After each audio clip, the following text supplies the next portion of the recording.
ঐতিহাসিক ভূমিকার কারণে ঢাকা বিশ্ববিদ্যালয়ের কেন্দ্রীয় ছাত্র সংসদ অর্থাৎ ডাকসুকে অনেকেই বাংলাদেশের দ্বিতীয় সংসদ বলে থাকেন। ভাষা আন্দোলন, ৬ দফা দাবি, ১৯৬৯ সালের গণঅভ্যুত্থান কিংবা ৯০-এর এরশাদ বিরোধী আন্দোলন প্রতিটি ঐতিহাসিক সংগ্রামে গুরুত্বপূর্ণ নেতৃত্ব দিয়েছে ডাকসু।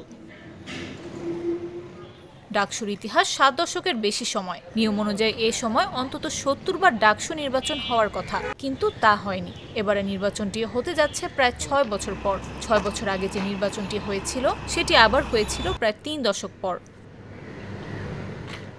আসন্ন ডাকসু নির্বাচনকে ঘিরে সরগরম হয়ে উঠেছে ঢাকা বিশ্ববিদ্যালয় প্রাঙ্গণ। করিডোর থেকে ক্যাফেটেরিয়া, সবখানে শিক্ষার্থীদের আলাপ এখন রাজনীতি আর নির্বাচনী সমীকরণ নিয়ে। সকাল থেকে রাত পর্যন্ত ব্যস্ত সময় কাটাচ্ছেন প্রার্থীরা। তারা শিক্ষার্থীদের কথা শুনতে ও প্রচারণা চালাতে শিক্ষার্থীদের দ্বারে দ্বারে যাচ্ছেন।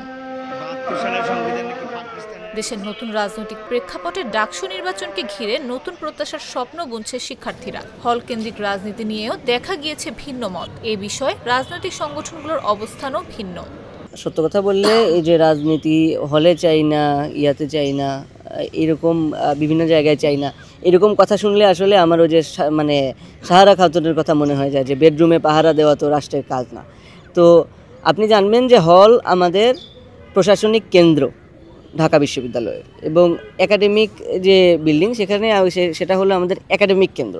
কিন্তু হলে দেখবেন আমাদের খাদ্য, বস্ত্র, বাসস্থান থেকে শুরু করে একদম মৌলিক যে চাহিদাগুলো ছাত্রদের মানে প্রয়োজন, এবং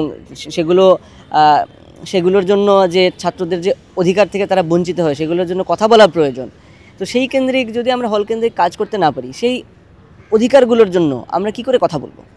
তো এই ধরনের কথাবার্তা যারা বলেন যে ছাত্র রাজনীতি এই জায়গায় চাই না, ওই জায়গায় চাই না, তারা আসলে এই গণতান্ত্রিক যে পন্থা এবং গণতান্ত্রিক যে রাজনীতি সেটাকে আসলে বুঝেন না বলেই আমার মনে হয়। এবং বাংলাদেশের যে সংবিধান এবং একই সাথে আন্তর্জাতিক যে আইন, দুইটার বলেই কিন্তু রাজনীতি করার এবং সাংগঠনিক রাজনীতি করার একটা অধিকার বাংলাদেশের প্রত্যেকটি নাগরিকের আছে, এবং প্রত্যেক জায়গায় এই রাজনীতির কিন্তু প্রভাব থেকে যায়। তো আপনি জোর করে তো রাজনীতিকে শাট আউট করতে পারবেন না। ঢাকা বিশ্ববিদ্যালয় তো কোনো বিচ্ছিন্ন দ্বীপ নয় যে সারা বাংলাদেশের রাজনীতি চলবে আর আমার একটা জায়গায় চলবে না। এবং ঢাকা বিশ্ববিদ্যালয়ের শিক্ষার্থীদের যে জায়গায় অধিকারের ব্যত্যয় ঘটবে সে জায়গায় কিন্তু রাজনীতির জায়গা তৈরি হয়ে যায়। তো অধিকারের ব্যত্যয় যে জায়গায় আছে সে জায়গায় রাজনীতি থাকবে না, এটি বলাটা অবান্তর। আমরা যে আলাদাভাবে রাজনীতি করতে চাই সেটার প্রমাণ আমরা রেখেছি, এবং এইটার ধারাবাহিকতায় আমরা সর্বশেষ বলেছি যে শিক্ষার্থীদের যে মতামত সেই মতামতের উপর ভিত্তি করেই ক্যাম্পাসের ছাত্র রাজনীতির রূপরেখা কীরকম হবে সেটা সেট করা উচিত। আমরা বিশ্ববিদ্যালয় প্রশাসনকেও সেই পরামর্শই দিয়েছি। ফলে আমরা মনে করি যে শিক্ষার্থীরা যা মনে করছেন তাদের যেই এক ধরনের ট্রমা, এটা কেটে যেতে সময় লাগবে, এবং আমরা আমাদের ইতিবাচক কাজের মাধ্যমেই তাদের যেই ছাত্র রাজনীতির যে ইতিবাচক দিকগুলো সেগুলো তুলে ধরার চেষ্টা করব, এবং এক্ষেত্রে তাদের মতামতকে অবশ্যই আমরা সম্মান জানাবো। ইতিমধ্যে ডাকসু নির্বাচনকে ঘিরে চলছে নানা প্রস্তুতি। কিভাবে সুষ্ঠু আয়োজনের মধ্যে দিয়ে শেষ করা যায় নির্বাচনটি, তাই নিয়েও দেখা গেছে মিশ্র প্রতিক্রিয়া। ৬ বছর পরে ডাকসুর তফসিল হয়েছে, ডাকসুর তফসিল এবং এখন প্রার্থীরা মনোনয়নের যে সময় সেটা চলছে। কিন্তু সত্যি কথা বললে আসলে এই ডাকসু কেন্দ্রিক আমাদের যে প্রত্যাশা ছিল, এই যে জুলাই আগস্ট গণঅভ্যুত্থানের পরের একটা ডাকসু নিয়ে আমাদের যে পরিমাণ মানে সংস্কার, ডাকসু সংস্কার বলেন কিংবা ডাকসু নির্বাচনের পরিবেশ বলেন, আমাদের যে পরিমাণ প্রত্যাশার জায়গা ছিল সেটি আসলে খুব একটা পূরণ হয়েছে বলে আমার নিজের কাছে মনে হচ্ছে না। কারণ আমরা যদি এই সারা দেশের সংস্কার চেয়ে থাকি, এই যে শিক্ষার্থী সমাজ, এখন আমাদের যে প্রাণের জায়গা এবং আমাদের অধিকার আদায়ের যে জায়গা ডাকসু, সেটাতে যদি আমাদের মানে আমরা যে সুন্দর ভবিষ্যতের স্বপ্ন দেখি, সেই ভবিষ্যতের মতো করে সুন্দর সংস্কার এবং সুন্দর গঠনতান্ত্রিক অবস্থা যদি আমরা ডাকসুতেই তৈরি করতে না পারি, তাহলে সারা দেশের যে সংস্কার সেটি আনা তো আরও বেশি কঠিন আসলে। তো এই জায়গাটার দিক থেকে আসলে একটু হালকা হতাশা তো থেকেই যাবে।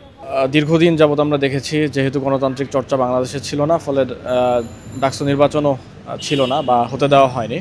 কিন্তু পরবর্তী সময়ে ডাকসু নির্বাচনের যে সার্বিক যে দাবি, সব জায়গা থেকে আমরা দাবিটি দেখেছি শিক্ষার্থী এবং অন্যান্য রাজনৈতিক সংগঠনগুলোর পক্ষ থেকে, এবং তারই ধারাবাহিকতায় যে ডাকসু নির্বাচন অনুষ্ঠিত হতে যাচ্ছে আগামী 9 তারিখে, আমরা সেটাকে মনে করি যে এটি বাংলাদেশ এবং বিশেষত ক্যাম্পাসের যে গণতান্ত্রিক চর্চা সেটার জন্য একটা ইতিবাচক পদক্ষেপ হিসেবে ভূমিকা পালন করবে।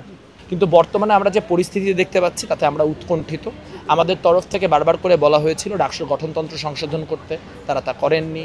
আমরা বারবার দাবি করেছিলাম, শেষমেশ আমরা ছাত্র ইউনিয়ন ঢাকা বিশ্ববিদ্যালয় সংসদের পক্ষ থেকে দুটি মৌলিক দাবি করেছিলাম যে যদি আপনারা ডাকসুর গঠনতন্ত্র বদলাতে অক্ষমই হন তাহলে অন্ততপক্ষে দুটো জিনিস করুন। এক, ডাকসুকে ক্যালেন্ডারে অন্তর্ভুক্ত করুন, একাডেমিক ক্যালেন্ডারে অন্তর্ভুক্ত করুন, এবং দ্বিতীয়ত হচ্ছে আপনার ডাকসুর যে গঠনতন্ত্র পরিবর্তনের অধিকার তা হয় নির্বাচিত ডাকসুর হাতে ছেড়ে দিন, না হলে গণভোটের হাতে ছাড়ুন। তার কোনোটি তারা করতে সম্মত হননি। তবে আসন্ন ডাকসু নির্বাচনকে ঘিরে দলমত নির্বিশেষে শিক্ষার্থীদের সমস্যাকেই প্রাধান্য দেবে এমনটাই প্রত্যাশা সকলের। জাগো নিউজ, ঢাকা।